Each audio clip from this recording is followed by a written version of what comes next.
और चलिए शुरुआत करेंगे खबरों की। पिछले 2 दिनों से मुख्यमंत्री पुष्कर सिंह धामी का बद्रीनाथ विधानसभा उपचुनाव में प्रचार प्रसार लगातार जारी है। सीएम धामी ने बैरांगना में जनसभा संबोधित करने के बाद से पोखरी वो पहुंचे। वहीं जनसभा में भाजपा प्रदेश अध्यक्ष महेंद्र भट्ट, कैबिनेट मंत्री धन सिंह रावत सहित भाजपा के वरिष्ठ नेता और पदाधिकारी उपस्थित हैं। आइए अब का सीधा रुख कराते हैं पोखरी का, जहां सीएम पुष्कर सिंह धामी विशाल जनसभा को संबोधित कर रहे हैं। अपनी ओर से हार्दिक स्वागत करता हूं, आप सबका अभिनंदन करता हूं, आप सबको नमन करता हूं। आप सभी जानते हैं, आज आपके बीच में आकर मुझे व्यक्तिगत रूप से बहुत प्रसन्नता हो रही है। और मैं यहां पहले भी आया हूं। पहले जब भी आया तो मैं देखता था कि भंडारी जी दूसरे मंच पर है और हम लोग दूसरे मंच पर हैं। और इस बार क्या संजोग है, देखिए यहाँ का कितने काम हमारे महेंद्र भट्ट जी ने यहाँ किए हैं, कितने काम भंडारी जी ने किए हैं, और दोनों के दोनों अब एक ही पार्टी में है, एक ही मंच में है, और एक राज्यसभा में और एक विधानसभा में आप लोग भेजने वाले हैं दोबारा से।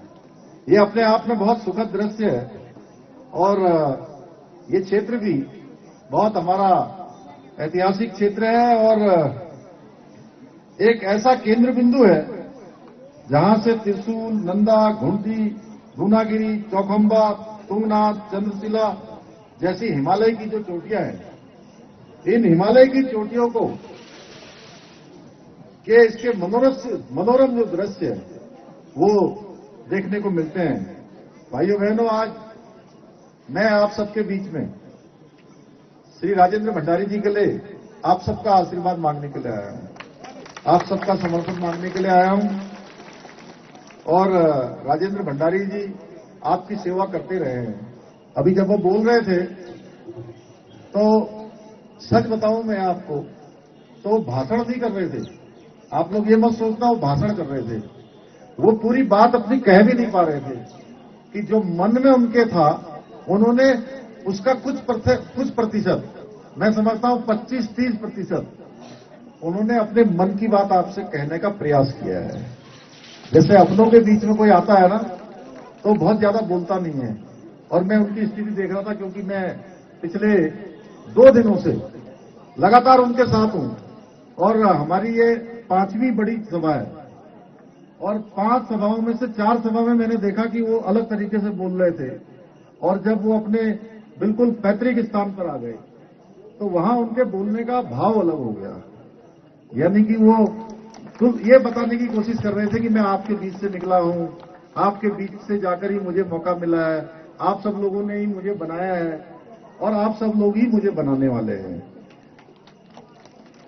तो निश्चित रूप से ये आपकी सेवा के लिए फिर से प्रत्याशी हैं। और इन्होंने इस्तीफा क्यों दिया है आप सब जानते हैं। इन्होंने इस्तीफा दिया है पूरे बद्रीनाथ विधानसभा के विकास के लिए, इन्होंने पोखरी के विकास के लिए, दसोली के विकास के लिए, जोशीमठ के विकास के लिए, इस पूरे क्षेत्र को आगे बढ़ाने के लिए इन्होंने दिया है।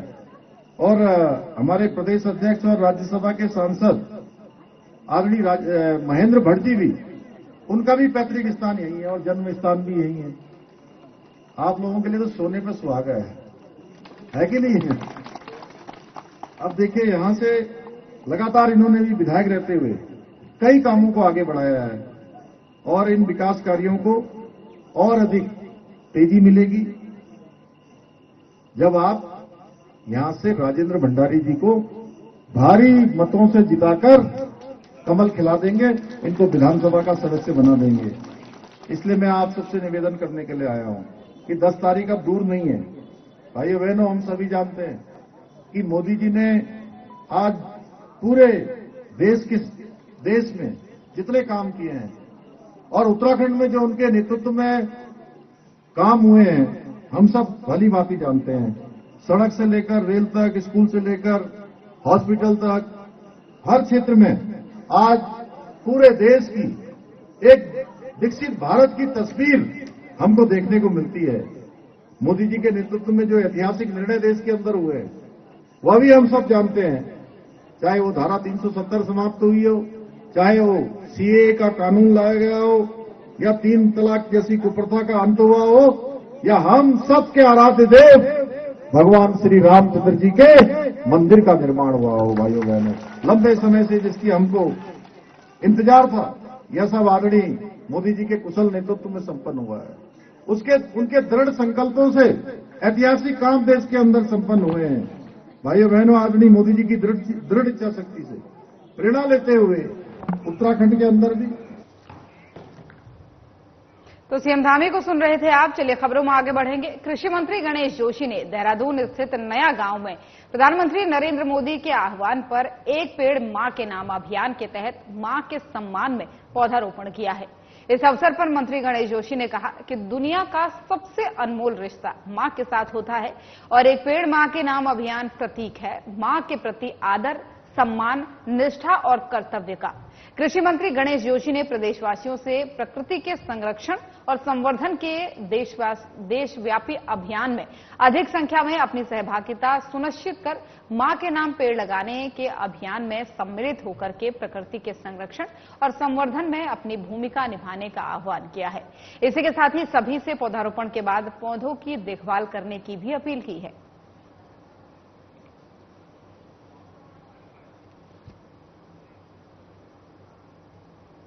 ग्राम विकास मंत्री गणेश जोशी ने हाथीबड़ कला स्थित कैंप कार्यालय में ग्राम विकास विभाग के उच्च अधिकारियों के साथ बैठक की है। इस दौरान ग्राम्य विकास मंत्री गणेश जोशी ने सचिव ग्राम्य विकास को स्वयं सहायता समूहों की महिलाओं को प्रोत्साहित करने, उनके लिए प्रशिक्षण की व्यवस्था करने, उनकी आजीविका बढ़ाने और रोजगार उपलब्ध कराने को लेकर निर्देशित किया। साथ ही प्रदेश के प्रत्येक जनपद में ग्राम विकास विभाग के उच्च अधिकारियों को भेजने और स्वयं सहायता समूह की महिलाओं के साथ बैठक कर उन्हें प्रोत्साहित करने के लिए नियमित मॉनिटरिंग करने के निर्देश दिए। मंत्री गणेश जोशी ने अधिकारियों को पीएमजीएसवाई के अंतर्गत प्रदेश में बरसात के दौरान बंद हुई सड़कों की नियमित तौर पर मॉनिटरिंग करने के भी निर्देश दिए। उन्होंने अधिकारियों को ग्रामीण सड़कों को लेकर निर्देश दिए कि जो भी मार्ग बंद हैं उन्हें जल्द ही खुलवाया जाना सुनिश्चित किया जाए ताकि आम जनता को किसी भी प्रकार की कोई दिक्कत ना हो। साथ ही मंत्री गणेश जोशी ने अधिकारियों को पीएमजीएसवाई के अंतर्गत जो मार्ग बंद हैं उनकी हर दिन की रिपोर्ट मंत्रालय में प्रेषित करने के भी निर्देश दिए। ग्राम्य विकास मंत्री ने बताया कि भारी बारिश के कारण प्रदेश में पीएमजीएसवाई के 146 सड़कें इसके अंतर्गत बंद हैं, जबकि 696 खुली हैं।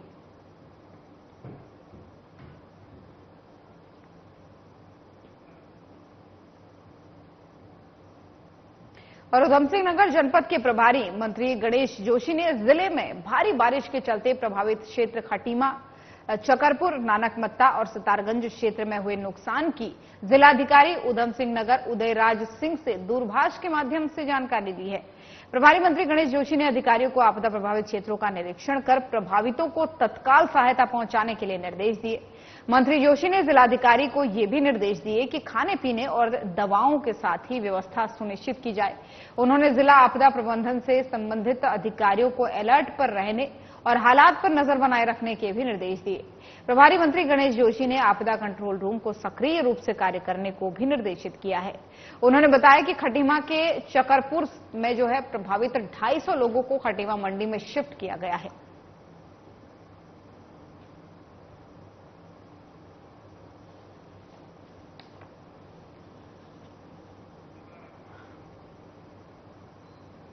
और वहीं मंगलौर उपचुनाव के प्रचार के आखिरी दिन कांग्रेस प्रत्याशी काजी निजामुद्दीन और पूर्व कैबिनेट मंत्री रंजीत रावत चुनाव प्रचार छोड़ मंगलौर कोतवाली पहुंचे, जहां उन्होंने मीडिया से बात करते हुए मौजूदा सत्ताधारी पार्टी पर पक्षपात का आरोप लगाया है। साथ ही पुलिस प्रशासन से लेकर के निर्वाचन आयोग पर भी कई गंभीर सवाल उन्होंने खड़े किए। आपको बता दें कि कल कुछ कांग्रेस कार्यकर्ताओं को पुलिस द्वारा कोतवाली ले जाने से नाराज कांग्रेस प्रत्याशी काजी निजामुद्दीन अपने समर्थकों के साथ मंगलौर कोतवाली पहुंचे, जहां उन्होंने धरना प्रदर्शन किया। तो वहीं धरने का समर्थन करने पूर्व मुख्यमंत्री हरीश रावत, नेता प्रतिपक्ष यशपाल आर्य और विधायक प्रीतम सिंह समेत कई नेता भी कोतवाली पहुंचे और प्रशासन से निष्पक्ष कार्रवाई की मांग की।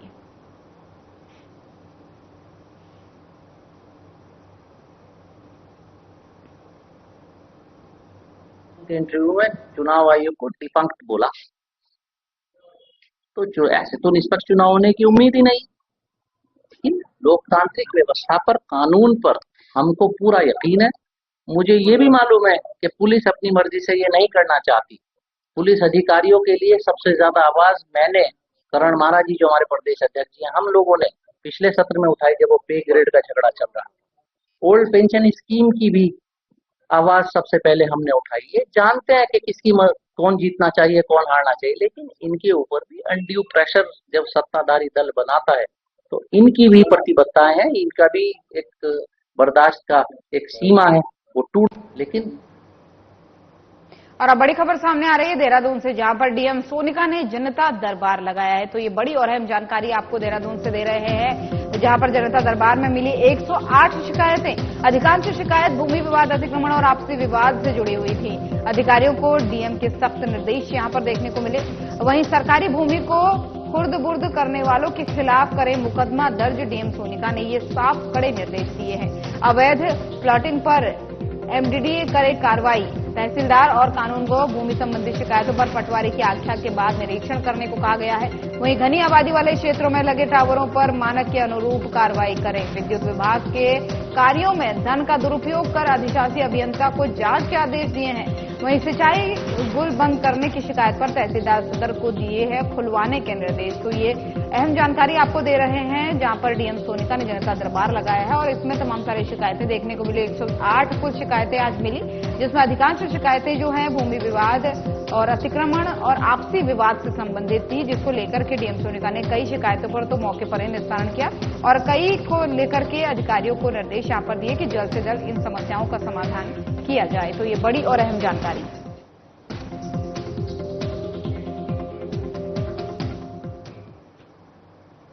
हल्द्वानी में पिछले 24 घंटे से लगातार हो रही मूसलाधार बारिश की वजह से शहर के कई इलाकों में जलभराव की स्थिति पैदा हो गई है।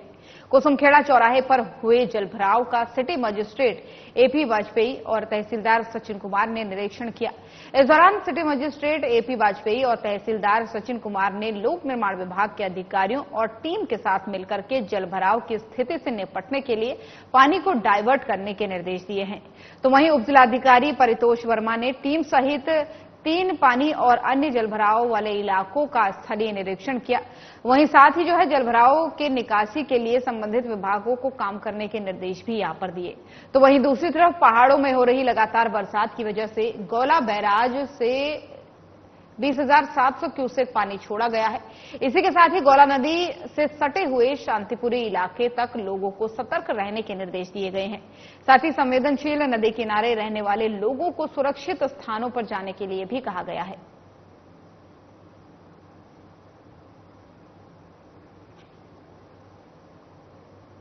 उधर पुलिस कप्तान अजय सिंह के निर्देश पर चलाए गए सघन चेकिंग अभियान के दौरान सेलाकुई और कोतवाली नगर पुलिस ने नशे के 2 सौदागरों को गिरफ्तार करने में सफलता हासिल कर ली है, जिनके कब्जे से पुलिस ने 82 लाख रुपए कीमत के 274 ग्राम स्मैक, एक इलेक्ट्रॉनिक तराजू और 5,500 रुपए नकद बरामद किए हैं। आरोपियों को पुलिस ने मुकदमा दर्ज करने के बाद न्यायालय के आदेश पर जेल भेज दिया। मामले में जिन तस्करों से स्मैक खरीद कर लाई गई थी, उन्हें भी पुलिस ने मुकदमे में आरोपी बनाते हुए फरार बताया है, जिनकी गिरफ्तारी के प्रयास पुलिस ने शुरू कर दिए हैं। मामले का खुलासा पुलिस कप्तान अजय सिंह ने किया।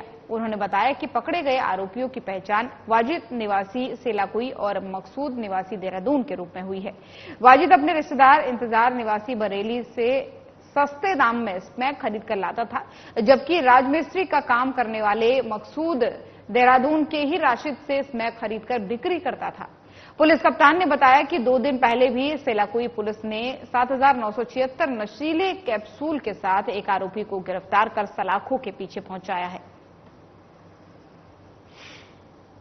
अभियान चल रहा है, इसमें कुछ शिकायतें काफी थी। जो इंडस्ट्रियल एरिया हमारा सेलाकुई है, कोतवाली क्षेत्रों में शिकायत थी कि कुछ लोग बाहर से आकर यहाँ पर नशे का कारोबार कर रहे हैं। इस पर हमारी जो थाने की पुलिस है और साथ ही एंटी नारकोटिक्स टास्क फोर्स और जिले की फोर्स है, इसमें लगातार वर्क कर रहे थे। इसमें 2 रिकवरी अच्छी हुई है, जिसमें हमारी पहला जो सेलाकुई में पकड़े गए वो 172 ग्राम के करीब स्मैक पकड़ी गई थी और इसमें अभी कुछ दिन पहले भी 8,000 करीब नशीले जो कैप्सूल है वो भी पकड़े गए थे। ये सहारनपुर से सप्लाई लेकर आ रहे थे यहाँ पर सेला को, और साथ ही साथ इसमें बरेली के लिंक्स मिले हैं जिसमें बातचीत किया गया तो। दूसरा प्रकरण कोतवाली का है, जहां पर भी बिजनौर के निवासी है जो यहाँ पर आकर विगत 1 माह से रह रहा था और यहाँ पर आके लोगों में नशे की प्रवृत्ति को देखते हुए यहाँ पर वो डिस्ट्रीब्यूशन करने का प्रयास कर रहा था। इसको भी कोतवाली पुलिस ने पकड़ा, इससे भी 100 ग्राम से ज्यादा स्मैक मिली है। कि जो नेक्सस था यहाँ पर डेवलप हो रहा था, जो खासकर देखा जाए बिजनौर से लाकर या सहारनपुर से लाकर या बरेली के माध्यम से जहां से भी उनका सोर्स था, वो सोर्स तक टीम पहुंचकर उनको भी वांछित किया गया है इसमें, और जिनके द्वारा सप्लाई यहाँ पर देहरादून में की जाती है। खासकर ये कोतवाली क्षेत्र हमारा सेलाकुई क्षेत्र है, और जो नाम आए प्रकाश पर उनको भी गिरफ्तारी के लिए हमारी टीम लगी हुई है कि जिससे इस नेक्सस को तोड़ा जा सके। और उधर पिरान कलियर के इमलीखेड़ा क्षेत्र के कौशिक पब्लिक स्कूल में फीस को लेकर के बच्चों को परीक्षा से बाहर निकालकर उनको घंटों धूप में खड़े करने का मामला सामने आया है। अभिभावकों का आरोप है कि शिकायत को लेकर के जब अभिभावक स्कूल पहुंचे तो वहां पर उनके साथ अभद्रता की गई। तो वहीं आक्रोशित अभिभावकों ने स्कूल के सामने धरना प्रदर्शन किया और इस संबंध में छात्र की मां ने बताया कि उनके बच्चे की जुलाई माह की फीस जमा है, लेकिन फिर भी उनके बच्चे को परीक्षा से बाहर रखा गया। साथ ही बच्चे को धूप में खड़ा किया गया। जब स्कूल में शिकायत की गई तो स्कूल की ओर से कोई भी कार्रवाई नहीं की गई। स्कूल के चेयरमैन मुकेश कौशिक ने सफाई देते हुए पूरे मामले में साफ इनकार कर दिया।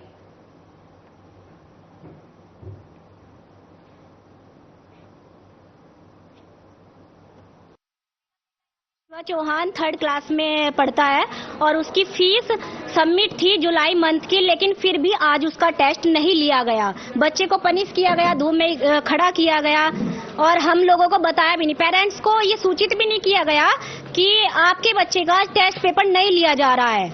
हमें भेजता है तो निश्चित रूप से संस्था की जिम्मेदारी होती है उन बच्चों को देखना। थोड़ा सा मिसमैनेजमेंट हुआ और पेरेंट्स भी हमारे अवेयर थे, बहुत अच्छे समझदार पेरेंट्स हैं। उन्होंने सारी स्थिति को जो भी मिसमैनेज है स्टाफ से बात करके संभाला है और कुछ थोड़े बहुत इश्यू तो मेरे से बात होकर निपट गए। नहीं, कोई धूम में खड़ा नहीं किया बच्चे। कोई खेलने के लिए आया, कोई गेम्स के लिए आया, कोई छुट्टी होगी तो धूम में आया, बस लेट होगी। और स्कूटी चोरी के आरोप में जेल जाने के बाद से संदिग्ध मौत का शिकार हुए ढालवाला निवासी रणवीर रावत के परिजनों का गुस्सा पुलिस के खिलाफ शांत होता नजर नहीं आ रहा है। रणवीर रावत की पत्नी रीता देवी ने अपने बच्चों और स्थानीय लोगों के साथ मिलकर के आज कोतवाली में जमकर हंगामा किया। आरोप लगाया कि रणवीर रावत की मौत पुलिस की पिटाई में हुई थी। ये जानकारी होने के बाद भी पुलिस आरोपी पुलिसकर्मियों को बचाने की कोशिश कर रही है, जिसे वो बिल्कुल बर्दाश्त नहीं करेगी। वहीं मामले में जांच कर जल्द से जल्द आरोपी पुलिसकर्मियों के खिलाफ हत्या का मुकदमा दर्ज होना चाहिए। हंगामे के दौरान पुलिस रीता देवी और उनके साथ आए लोगों को समझाने का काफी प्रयास कर रही है, लेकिन लोग रणवीर रावत को गिरफ्तार करने आए बिना वर्दी वाले पुलिसकर्मियों पर कार्रवाई की मांग कर अड़े रहे। काफी देर तक चले हंगामे के बाद से रीता देवी ने अपनी मांग के संबंध में पुलिस को तहरीर दी। वहीं वरिष्ठ उप निरीक्षक उत्तम रमोला ने बताया कि पुलिस ने रीता देवी की तहरीर रिसीव कर ली है। मामले में न्यायिक जांच चल रही है।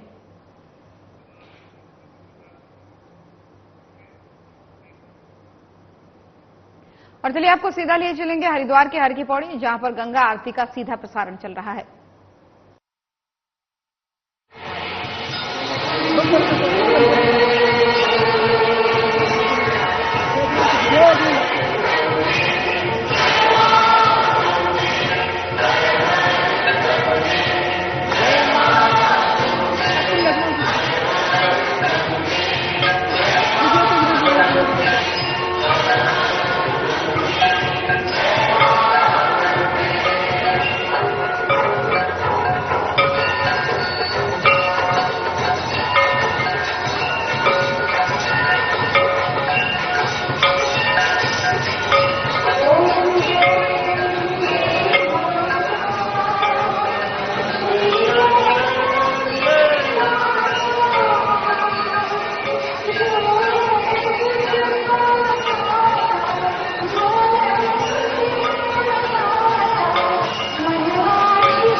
तो खबर उत्तराखंड देख रहे थे आप। बुलेटिन में फिलहाल इतना ही, लेकिन जाते जाते एक नजर डालेंगे इस वक्त की हेडलाइंस पर। श्री गुरु रामराय यूनिवर्सिटी देहरादून।